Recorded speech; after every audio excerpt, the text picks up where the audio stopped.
Hello guys, in this video I am going to show you how to manage the accounts, words and notifications that you have muted or blocked on the Twitter application.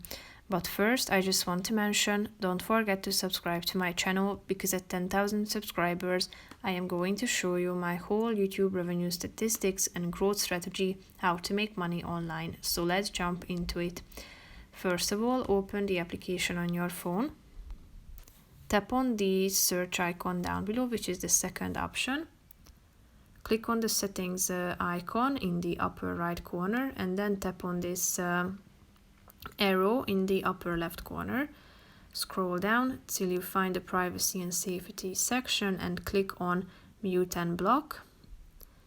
As you can see, you can manage accounts, words and notifications that you have muted or blocked. The first section is the blocked accounts section.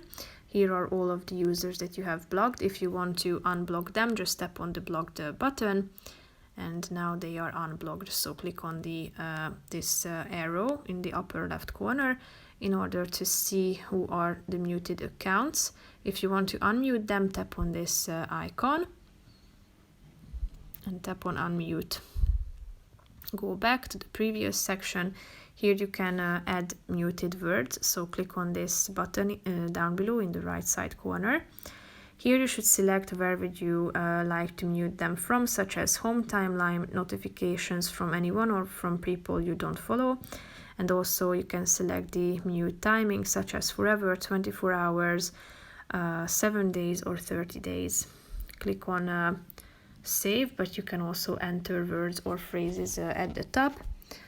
You can mute one word, phrases,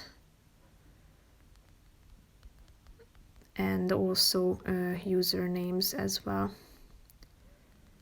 or hashtag at a time. Tap on the button done or save at the top, and then you have selected or set these words and updated this function of the application. So that's pretty much it for this video, guys. I hope you found it helpful. If you did, consider subscribing and see you in the next video. Bye bye.